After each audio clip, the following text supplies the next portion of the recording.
Welcome back to Metropole Business Center. Now, the Kenya Association of Manufacturers, KAM, has been at the forefront in championing the inclusivity agenda through its Women in Manufacturing program. Following the launch of the Women in Manufacturing 2020 report, which outlined access to finance, skills, and markets as key challenges affecting the growth of women in the sector, KAM has sought to carry out activities around the country to support women in manufacturing, as well as address the key challenges they face both on a county and national level. Joining me on the show to discuss all this and so much more is Sally Kahiu, Head of Corporate Communications and Women in Manufacturing Lead Coordinator at the Kenya Association of Manufacturers. You're welcome to the show, Sally. Thank you for having me. And I'm really excited to talk about the topic. I'm a champion of women's rights, inclusivity, whether that means in manufacturing, in business, in anything. I'm just always so happy to have this conversation. And so it should be. It should be. Great. Yes. So just to get into the conversation of the day, and I would like us to even make reference to that 2020 report you did on women in manufacturing. Sure. Yes. Maybe you could just highlight some of the key findings from the report, and even most importantly, why should we care? Why is it so important now, if even more than ever, to have this conversation about women in manufacturing? Well, thanks again for this opportunity. Any opportunity to talk about empowering women is a great opportunity for both for learning and also for telling the stories of the women on the ground. So I'm very happy to be here to discuss that with you. So that's a very loaded question, but let me sorry. Well, not to worry. But let me just begin by saying that, number one, the manufacturing sector is a key pillar of Kenya's economic sustainability goals. That's why it was among the Big Four agenda, and even before that, it has been part of Vision 2030's vision for Kenya's economic growth and sustainability. But the manufacturing sector, as it stands now, it's one of the it's actually the biggest revenue earner for government. But it continues to shrink, not really shrink, but does not grow comparatively to other sectors in the economy. So I think about 5 years ago, we were doing 10% of the GDP.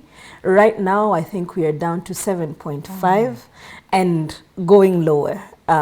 Because the pandemic has had its effects, the reeling of the economy from the pandemic also, you know, how do we get back, bouncing back? And so because this is such a critical sector in terms of jobs, in terms of innovation, in terms of, as I said, bringing in money into the country and also pushing the circulation of money in the economy, it is really important that we care about this one sector. And the sector has been ailing for different reasons. Of course, you know, we have the taxation, we have the regulation, some of which obviously affect women in the manufacturing sector. But the percentage of women in this sector is very negligible. Men continue to thrive in the sector. It has always been seen as a men's sector because people think, oh, it's manual work and blah, blah, blah. But that's not really, I mean, it's not always been manual work. Innovations continue to happen within the sector. Technology and data continue to drive the growth of the sector. So there's room for inclusivity. And even in what people term as manual work, there's always room for inclusivity as long as we continue to sophisticate this work. That's why we should care. Right. Because really, there's no country that has developed without a strong manufacturing bedrock. If you look at those other countries, you know, what do we call the Asian tigers? How did they grow? Through their manufacturing base. Right. So we need to be self-sufficient as a country. And if there's anything that has shown us that, it has been the pandemic.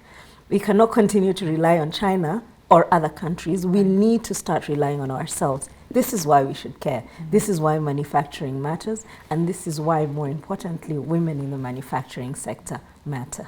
Yes. And Sally, you've done such a great job in terms of just setting the scene and really talking about the figures, talking about the statistics. I mean, the contribution to GDP, the fact that this has dwindled, the underrepresentation of women in the sector.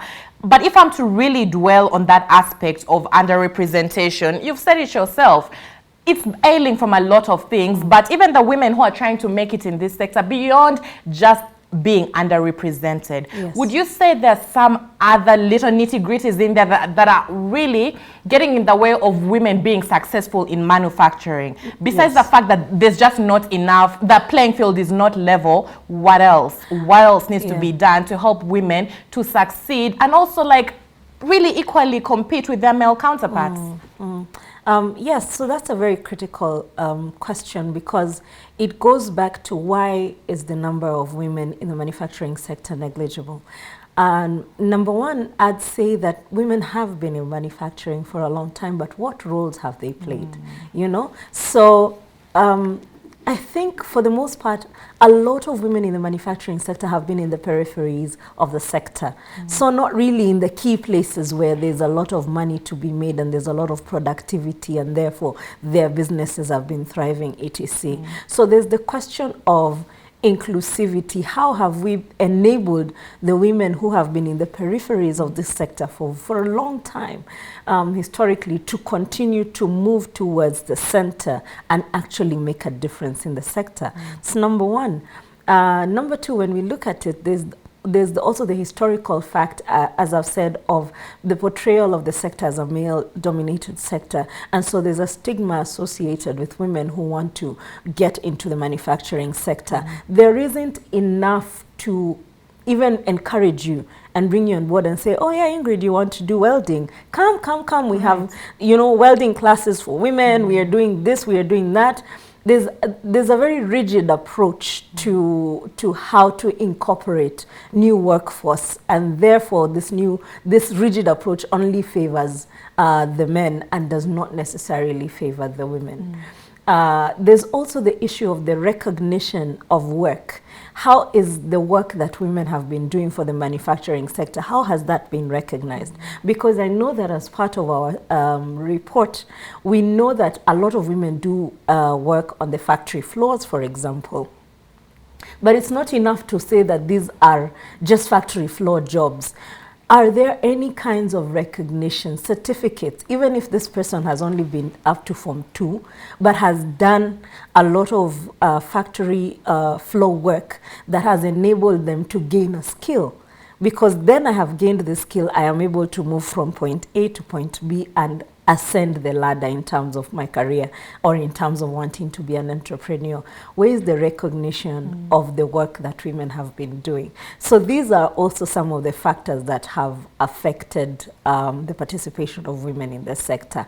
I think also in terms of the education, I think I've kind of touched up on that narrowly, but how do we employ a more inclusive approach to education so that women feel that this is also for me? How do we enable the gatekeepers to get over stereotypic ideas of what women should be interested in once they get through the gates of TVET institutions, TVET being technical vocational educational institutions, or university? If you go in and you say, I want to do mechanical, I actually met a lady who's a wood scientist. Oh, wow. And I was like, I've never met a wood scientist ever in my life. But she's the only one that I've met. And so what does it take for the gatekeepers in these institutions, educational institutions, to say, this would be a great career for women. Are you interested? This is what I would say. How do we bring in the women who are already suffering from a crisis of confidence because of what they've been told they can or cannot do? Yes. And you know, Sally, I feel like it's almost upsetting that in this day and age where we're seeing like women really shatter ceilings, really dominate in fields that were predominantly thought to be male. I mean, we've seen women firefighters this day that we're still seeing a situation where, you know, sectors that should be thriving, women are still on the periphery, lack of confidence, they're still being sidelined, which brings me then to the question of where's the remedy? Are there initiatives to reverse this? What proactive measures are being taken to change this, to just like fully get the most out of women beyond like what you've said? TVETs are doing more, but beyond that, where's the remedy? What are the initiatives in place to address this? Yeah, and I think that's a very critical thing for us to begin to focus on as a nation. If you've seen the statistics that are coming out of COVID, the COVID pandemic, it has done extremely worse for women. Like, women have now become even more disadvantaged, if you can believe it, than before. So whereas before there was fewer and fewer women maybe moving from the secondary school into TVET institutions, from TVET into factories, now there are even fewer, because somebody's husband is going to the factory and saying, wait, what are you doing in the factory? Your kids need you at home. They're at home. We need to figure out the family situation. And so this whole, they call it the triple, the responsibility, like having the triple responsibility. You're a mother, you're a worker, you're this, you're that, for women, has actually exacerbated the extent to which women are prone to poverty and just being left out of the conversation on economic prosperity and sustainability. But when it comes to initiatives, I'm so glad that you've asked. Kenya Association of Manufacturers has actually been in this country for 62 years this year. And we established a Women in Manufacturing program specifically to address the issue of women in the sector and the dwindling numbers of women in the sector. So this initiative was started in 2017 because that's when we had the first female chair of the association. And everyone was like, Flora Mutahi, and we're like, okay, but where are the other women? What's happening? And as much as it's an aspirational story to have a woman at the helm, women have been, as I was saying, contributing to this sector for years. What has made it impossible for them to be the Flora Mutahis of today? So that is why we created the program, is to look at the barriers that are prohibiting women from getting into the sector. If they're in the sector, what are the barriers that are making it impossible for them to be productive and profitable and therefore grow their businesses enough to bring about employment? What would encourage somebody who, for example, if you were a CEO of a big manufacturing company, when you retire, would you start your own manufacturing company? We are losing a lot of brain power out there because the sector has not been very particularly intent in keeping this brain power within the sector to then help the sector thrive more. So the Women in Manufacturing program then started in 2017, and from there we've been having different initiatives with partnering with different programs with throughout the country. We've been partnering also with different stakeholders such as the UN Women. We've been partnering with our own manufacturing SME hub within the Kenya Association of Manufacturers. We've been doing SME work, but in 2018, we decided to do a manufacturing SME hub because we thought that in the country, there exist different definitions of SME. So the government has theirs, private sector has theirs, NGOs have theirs. So who's the SME? However, we realize that not everybody is capable of being measured on their productivity or profitability based on their turnover. Because, I mean, business is not doing very well. So what do you mean based on my turnover? This is how you're going to help me. So we then created a manufacturing SME hub to actually even cater for micro businesses. Like the small, if you start making GCOs today, please feel free to come and join the manufacturing SME hub because we are going to show you the route to market. How do you get those GCOs from your backyard in Kasarani to Carrefour or to Naivas or to another supermarket or to the larger market? So access to markets. So those are the kinds of initiatives that we have, and we are also growing within the Women in Manufacturing program. And Sally, it honestly really sounds so amazing because, I mean, you've come out there, you're putting in place, you know, initiatives to just empower these women. But I really have to ask, what do the policies on the ground look like, if you know what I mean? Because you can put in these amazing initiatives, but without an overall favorable policy, still there'll be gaps therein. So what would you say about the prevailing policies? Would they need modifications? Does it work, you know, in favor of women? I would like to hear your thoughts on that. No, actually, they don't really work in favor of women. When we looked at the legislative framework, when we did our Women in Manufacturing report, a lot of the policies are actually gender neutral policies. They're neither here nor there for women. When you make something gender neutral, it means that you're not very intentional on how to make interventions for specific problems affecting women. I think we found only two within the Constitution of Kenya, which was very gender transformative. And then there's a few that are gender positive within the issues of land rights. I think there has been that very big debate within the past few years. But then everything else is gender neutral. But even those that are gender transformative, for example, the Constitution, it's there and it's gender transformative, and it's amazing. When you look at it, you're like, I did not know you make these kinds of provisions for women. However, where is the execution? Because that's also another thing with policies. Policies can be great policies, but without execution, then they're not making the impact that was therefore intended. And so for there to be that kind of execution, there needs to be an alignment within government and within government itself. You know, for example, within Ministry of Industry and Ministry of Labor, within what Ministry of Industry is doing and National Treasury, so that we are not having Ministry of Industry with this very progressive policy, but then we have KEBS on the ground, or whichever other, I'm not singling out KEBS, but, but whichever other parastatal that works maybe under any of the other different ministries, then doing the opposite thing, you know. So we have one that's looking at providing relief for women in the manufacturing sector, and then we have, for example, KEBS changing the standards of a product overnight, which means cost for you when you're getting your products tested, which means a longer waiting period, which means you don't even know next month if your product standards will be the same.